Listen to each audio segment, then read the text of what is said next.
Hello my dear student, welcome again. तो हम लोग टप्पल डाटा टाइप में और आगे बढ़ते हैं और इसके और कॉन्सेप्ट को समझते हैं। तो इस लेक्चर में हम लोग समझेंगे टपल के इम्यूटेबिलिटी के बारे में। टपल जो होता है एक इम्यूटेबल डाटा टाइप होता है।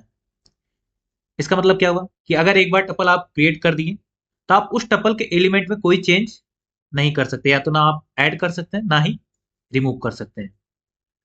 अगर आप ट्राई करेंगे उस एलिमेंट को चेंज करने को या टपल के स्ट्रक्चर को चेंज करने के लिए, पाइथन क्या देगा? आपको एरर दे देगा। चलिए हम आपको दिखाते हैं एग्जाम्पल से। मान लीजिए हमारे पास टपल है। इस टपल में क्या क्या है? एक इंटीजर नंबर का टपल है 1 2 3 4 5। अब मैं कहूं कि सर यहाँ पर जो यहाँ पर आप 4 लिखे हुए आप इसको चेंज करके 9 कर दीजिए, तो यहाँ पर क्या करेगा? पाइथन जो है एरर दे देगा। जैसे यहाँ पर मैं अगर एक्सेस करने के लिए क्या यूज करता हूँ, टपल वेरिएबल का नाम लिखना है और फिर स्क्वायर ब्रैकेट, फोर्थ का पोजीशन क्या है? 0 1 2 3, ये थ्री पोजिशन, थर्ड पोजीशन है 3। हमें इसको क्या करना है? 9। अब मैं एंटर कर दूंगा, क्लोज कंट्रोल एंटर, ये क्या देगा? एरर देगा। देखिए, tuple object does not support item assignment. इसका मतलब ये है कि टपल में हम कोई एलिमेंट को या स्ट्रक्चर को चेंज नहीं कर सकते। ये हमें एरर देगा। ओके, तो ये था टपल का इम्यूटेबिलिटी का कॉन्सेप्ट। लेकिन टपल में एक चीज ये है, एक थोड़ा सा आप इस बात में थोड़ा अपना डाउट क्लियर रखिएगा। जैसे मान लीजिए यहाँ पर यही टपल है, ओके। यहाँ पर जितने सब जो एलिमेंट हैं वो क्या है? इम्यूटेबल है। जैसे यहाँ पर सारे इंटीजर हैं, लेकिन टपल जो है ये अपने अंदर लिस्ट भी रख सकता है। जैसे मान लीजिए मैं एक लिस्ट बना दिया, यहाँ पर मैं रखता हूँ 6 7 8 9।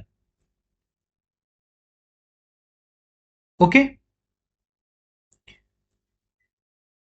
क्या ये कोई एरर देगा? चलिए एक बार हम प्रिंट करके देखते हैं हमारा टपल प्रिंट होता है कि नहीं। अगर प्रिंट हो रहा है तो कोई एरर नहीं है। अगर कोई एरर दे रहा है तो इसका मतलब ये इम्पॉसिबल है। वैसे लेकिन यहाँ पर कोई एरर नहीं आएगा। देखिए ये प्रिंट हो गया इजिली। अब यहाँ मैं जो आपको समझाना चाह रहा हूँ आप उसको समझने की कोशिश करिएगा। आप इस जो टपल का स्ट्रक्चर है इसमें कोई चेंज नहीं कर सकते, लेकिन ये जो टपल के अंदर में आपने एक लिस्ट पास कर दिया है, आप इसके अंदर में चेंजेस कर सकते हैं। बट ओवरऑल ये यहाँ पर एलिमेंट तो नहीं चेंज हो रहा है। यहाँ पर नंबर ऑफ एलिमेंट कितने हैं? 1 2 3 4 5 6, टोटल 6 एलिमेंट है। ये आपका एज ए होल काउंट होगा। ओके, लेकिन अगर आप इसके अंदर इस लिस्ट के अंदर में चेंज करेंगे तो यहाँ चेंजेस हो जाएंगे। चलिए मैं आपको दिखाता हूं। मैं इसी को कॉपी करता हूं। ये देखिए आप। अब मैं क्या करना चाहता हूं, मैं चाहता हूं जो हम लोगों ने नेस्टेड लिस्ट का कॉन्सेप्ट पढ़ा था वही यहाँ पर भी कॉन्सेप्ट यूज कर। अब इस एलिमेंट के लिए हमें पहुंचने के लिए हमें क्या यूज करना है? किस पोजीशन पे है? ये हमारा 5th पोजीशन पे। यहाँ पर लिखेंगे 5। अब हम तो यहाँ पहुंच गए इस लिस्ट के अंदर, लेकिन अब हमें इस लिस्ट के अंदर के एलिमेंट को एक्सेस करना। मान लीजिए हम यहाँ चाहते हैं कि जो 8 है इसको मैं कन्वर्ट करके 10 कर दूं, तो 8 किस पोजीशन पे है? 0 1 2। तो यहाँ पर क्या हो गया? 2। असाइनमेंट क्या करते हैं? 10 करना। देखिए ये काम इजीली हो जाएगा और पाइथन हमें कोई एरर भी नहीं दिया। तो ये छोटा सा इसमें कॉन्सेप्ट था, ये मैं आपको समझाने की कोशिश कर रहा था।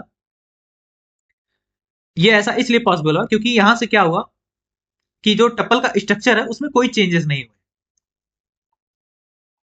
ओवरऑल अभी भी टपल में कितने एलिमेंट हैं? 6 एलिमेंट हैं। और जो टपल का एलिमेंट है वो तो नहीं चेंज हुआ ना। यहाँ पर ये लिस्ट एज ए पूरा होल एलिमेंट है। यहाँ पर अभी भी स्ट्रक्चर सेम है और पहले भी स्ट्रक्चर सेम था, इसी वजह से टपल ने यहाँ पर ये अलाउ कर दिया। तो ये छोटा सा इसमें कॉन्सेप्ट है, आप इसको ध्यान रखिएगा। तो इस लेक्चर में इतना है। अब हम लोग मिलते हैं नेक्स्ट लेक्चर में, जहां हम लोग देखेंगे क्या? टपल के ऑपरेशन, टपल कौन कौन से ऑपरेशन अलाउ करता है परफॉर्म करने के लिए।